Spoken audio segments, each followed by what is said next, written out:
Rohtak meeting जो आज प्रदेश कार्यकारिणी की बुलाई गई है, उसमें नवनियुक्त जिला प्रधान, जिला प्रवक्ता और जिन जिन लोगों को पार्टी ने नई जिम्मेवारियां दी हैं, उन सबसे विस्तारित तौर पर बात करना, कैसे पार्टी के जो अन्य इकाइयां हैं, हल्का के प्रधान, चाहे वो किसान सेल का प्रधान हो, चाहे वो एससी सेल का प्रधान हो, बीसी सेल के प्रधान हो, चाहे वो इंसो की बात हो, चाहे वो युवा इकाई की बात हो, जितनी महत्वपूर्ण इकाइयां हैं, शहरी इकाई है, इन तमाम चीजों पर उसके विस्तार पर बातचीत करना, उन लोगों से, उन लोगों के द्वारा दिए गए नाम पर चर्चा करना और उस पर फैसला लेना। आज उसके लिए एक मीटिंग बुलाई गई है और मुझे उम्मीद है कि पार्टी का जो जो जो अपनी उसके पंख फैलाने का, यानी हर विंग को मजबूत सशक्त नेतृत्व देने का, जो लीडरशिप देने की बात है, वो जल्द हम तय कर लेंगे। और पार्टी जैसे ही अपना ये कार्यकारिणी का काम पूरा कर लेगी, उसके बाद जनता के बीच में हमारे सभी लोग जाएंगे, प्रत्येक हल्के में जाएंगे, शहर में जाएंगे, वार्ड कस्बों में जाएंगे और लोगों से पार्टी के साथ जुड़ने के लिए उन्हें प्रेरित लेकिन यदि अक्सर नेता चुनाव हारकर फ्रस्ट्रेट हो जाते हैं और सोचते हैं कि 4 साल आराम से बैठेंगे, लास्ट साल में अपने हल्के को संभालेंगे, लेकिन आप चुनाव खत्म होते ही कंटिन्यू संभाल रहे हैं। जो आपने ई लाइब्रेरी बनाई थी मेरा मैं अपने आप को रिस्पॉन्सिबल मानता हूँ, जवाबदेह मानता हूँ उन लोगों के प्रति जिन लोगों ने मुझे 35,000 से अधिक मत दिए। मैं एमएलए नहीं बन पाया हूँगा, मगर मेरी सोच में एमएलए से बड़ी जिम्मेवारी मुझे दी है, क्योंकि मेरी तरफ उन्होंने उम्मीद से देखा है। विकट विपरीत परिस्थितियों में उन्होंने मुझे इतने मत दे करके मेरा हौसला बढ़ाया, मुझे उंगली पकड़ करके चलना सिखाया और मैंने ये कहा था कि जब तक जीऊंगा तब तक आपकी सेवा, आपका पहरेदार और सिपाही बनकर के करूंगा। मुझे उम्मीद है कि दिवाली के प्रति मेरा जो योगदान है उसमें जितना किया उतना कम। अभी हम काम कर रहे हैं, लाइब्रेरीज पे काम कर रहे हैं, 40 से ज्यादा लाइब्रेरीज बना चुके हैं। मेरा लक्ष्य है कि ये हिंदुस्तान का पहला ऐसा क्षेत्र हो जिसके हर गांव में डिजिटल कंप्यूटराइज ई लाइब्रेरी, नशा हमारे क्षेत्र से दूर हो, हमारी नहरों में पानी आए, हमारे इलाके में विकास की गंगा बहे और हमारा इलाका पीसफुल इलाका रहे, जहाँ जाति पाति धर्म मजहब का कोई भेद ना हो। उसके लिए हम दिन रात काम। मौजूदा विधायकों को कितने नंबर देते नहीं, मैं नंबर देने वाला कौन हूँ? नंबर तो जनता ने 5वें साल दिया, मगर मुझे ये लगता है कि वो एरोगेंस से भरे हुए, घमंड से भरे हुए, अहंकार से भरे हुए, उनकी भाषा, उनकी बॉडी लैंग्वेज और उनकी बोलचाल, वो एरोगेंस के सिवाय कुछ नहीं दिखाती। जहां भी वो मीटिंग लेते हैं, सरकारी अधिकारियों से जिस तरह का उनका लहजा है, लोगों से बात करने का उनका लहजा है, वो 5वें साल उनको इस बात का खामियाजा भुगतना हैं? और वो अपने लाडले भतीजे का जिक्र करना तो नहीं बोलते यार मैं। पड़ेगा। नहीं, वो मेरे से खास लगाव रखते हैं, मैं भी उनसे खास लगाव रखता हूँ। आपने नशे की बात करी, कहीं ना कहीं बेरोजगारी जो है सबसे बड़ा कारण है नशे का। क्या जेजेपी अपनी तरफ से कोई ऐसा प्रयास करेगी अपने जेजेपी ने जातिगत तो क्षेत्र में? जेजेपी ने तो 75% आरक्षण प्राइवेट सेक्टर में लागू कर करके इतिहास रच दिया। बीजेपी के और कांग्रेस के षड्यंत्रकारी लोगों ने अपने एडवोकेट्स को खड़ा कर करके इस महत्वपूर्ण विषय पर स्टे लगाया। कोर्ट के अंदर जब स्टे लगा, तो उसके बाद भी कभी लय में लय और जो है ना ध्वनि नहीं मिलाई कि ये होना चाहिए। मैं पूछता हूं आपसे कि आप जाकर के यही माइक बीजेपी वालों के सामने लगाकर पूछो, 75% लागू होना चाहिए कि नहीं? उनके मुंह से जबान नहीं निकलेगी, आवाज नहीं निकलेगी। गुजरात में तो लागू है। मैं कह रहा हूं कि हरियाणा, क्योंकि उनको ये पता है कि जिस दिन लागू हो गया तो इसका क्रेडिट कहीं दुष्यंत चौटाला को मिल जाए। मैं ये कहता हूं कि कोई क्रेडिट दुष्यंत चौटाला को मत देना, सारा क्रेडिट तुम ले लेना, मगर कम से कम इस 75% आरक्षण की लड़ाई लड़ करके हमारे युवाओं को रोजगार। उसका आप पैरवी कर रहे हैं उस केस की? बिल्कुल कर रहे हैं, सब लोग कर रहे हैं, मगर ये नहीं कर रहे जिनको करनी चाहिए, हमारी सरकार नहीं कर रही। आपने पानी की बात की, लेकिन पिछले दिनों पंजाब और हरियाणा के बीच में पानी को लेकर भी बात चल रहा देखिए, हमारे फेडरल स्ट्रक्चर पर चोट मारने का प्रयास भगवंत मान ने, भगवंत मान ने, एक वो कहावत है कि कानून हाथ में लेना, ये तो कानून नहीं, देश की अखंडता को इनने अपने हाथ में लेकर के तोड़ने का प्रयास किया है। क्या हम पानी पर बटेंगे? बड़ा भाई और छोटा भाई आपस में अगर लड़ेगा तो फिर हम कहाँ राष्ट्रीय सुरक्षा और देश को एक करने की बात करते हैं? तो इनने ये बहुत बड़ी गलती कर दी।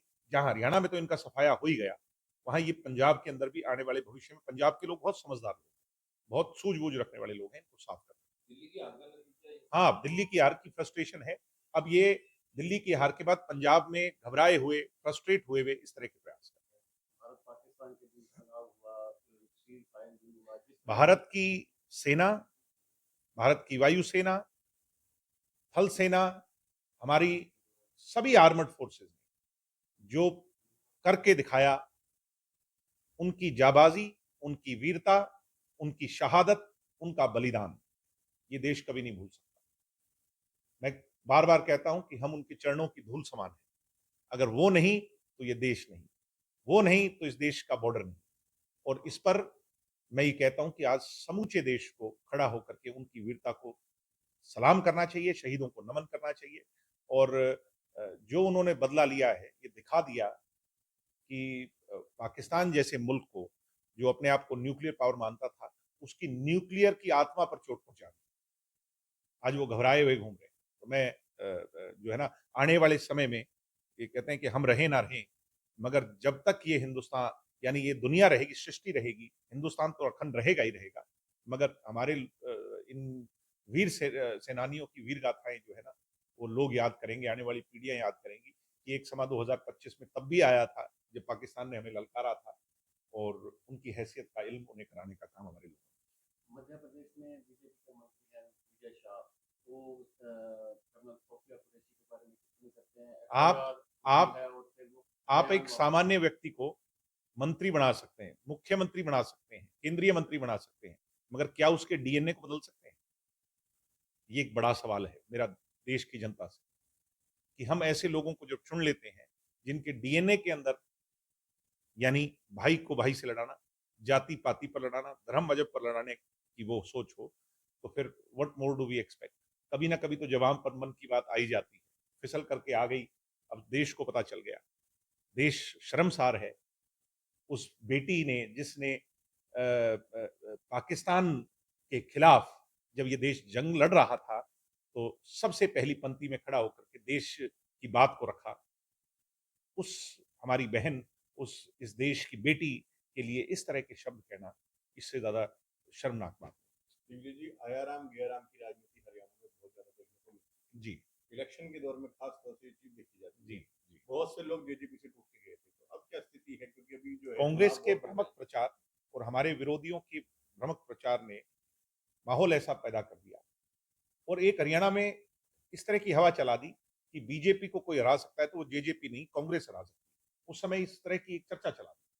तो मुझे ये कहते हुए आज खुशी है कि वो लोग जो दीपेंद्र हुड्डा सरीखे के लोगों की झूठी थापी से खुश होकर, प्रभावित होकर के गलत फहमी में चले गए, अब वो सब लोग दुखी हैं कि जी वो तो फोन नहीं उठाते, वो तो हमारे से, उनसे मिलना ही बड़ा मुश्किल है, उनसे मिलने के लिए अपॉइंटमेंट नहीं मिलती।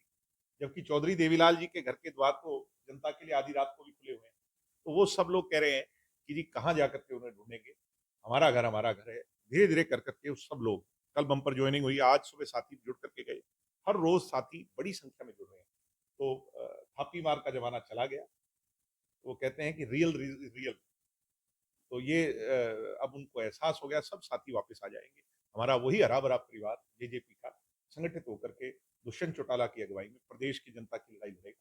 2029 के अंदर हम कम बैक करेंगे बड़ी मजबूती। नेता प्रतिपक्ष भी अभी तक नहीं। वो तो मुझे लगता है कि कांग्रेस ये भूल गई, 40 सीट, करोड़ों लोगों का मैंडेट उन्हें हासिल है।